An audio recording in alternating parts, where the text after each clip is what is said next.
Senator, I'm going to just jump in here and ask you what you would say to some of the criticisms of your proposed bill here. For example, we were speaking to Chris Whalen earlier on today from Carrington Investment Services, and he was saying it would be hugely disruptive to impose this new Glass-Steagall. And one of the things that he says could be a result is it would really hurt credit creation, which obviously in turn would hurt the economy. What would you say, for example, to that?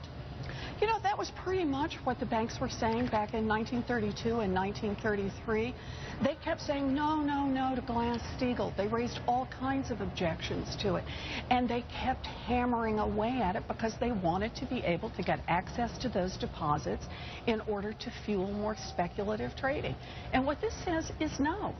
We can't do that. If you're going to have FDIC insurance, you're going to have savings accounts and checking accounts. They really do have to be walled off. Remember, we had 50 years following the passage of Glass-Steagall in which we had a tiny number of bank failures. That whole boom and bust cycle from 1797 to 1933 went away. And in that period of time, we built a strong, robust middle class.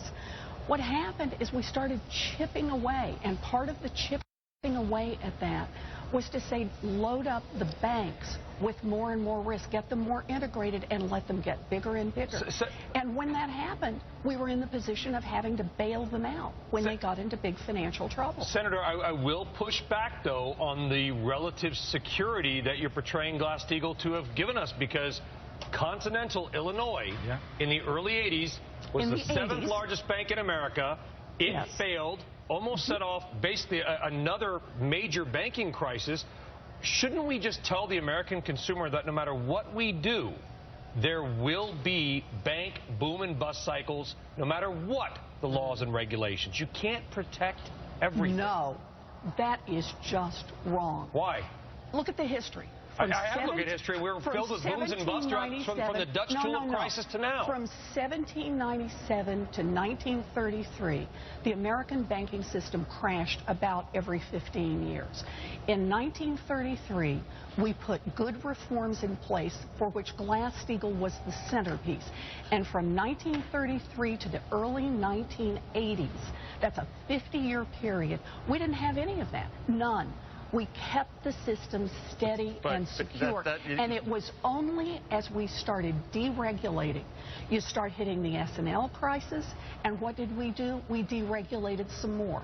And then you hit long-term capital management at the end of the 90s, and what did we do as a country? This country continued to deregulate more. And then we hit the big crash in 2008. You are not going to defend the proposition that regulation can never work. I didn't say regulation never worked, Senator, by far and away, and I agree there were fewer bank failures in that time after Glass-Steagall. Fewer as in, of the big ones, zero. But Continental Illinois was the seventh biggest bank in the United States when it failed. It took 50 years to get there. But Senator, you're on the record saying Glass-Steagall would not have prevented the financial crisis. Not all by itself. That's absolutely right. But what Glass-Steagall can do is it can wind some more of the risk out of the system. It can help bring down the size of the largest banking institutions. Don't forget, you said there was too much concentration in the banking industry in 2008. Now here we are in 2013, and the big four are 30% bigger. That puts too much risk back in the system. Well, there's other ways of shrinking them, obviously. But with all due respect, Senator, every report I've read, every person I've spoken to says that there's a very, very, very slim chance of this even passing. Well, let me put it this way. If you don't fight for it, the chances are zero. And remember who my partners are in this one. I've got John McCain standing with me. I couldn't ask for a better fighter. We've got Maria Cantwell. We've got Angus King. We've got a Democrat, a Republican, an independent, all people who are willing to get out Senator, there and you fight. know what the prospects are. The House has voted 37 times to, on Obamacare to defund it. And I mean, is this any different? I mean, you're making a statement, but we want Congress to do things that actually have a chance of happening and become law. This seems like more of the same.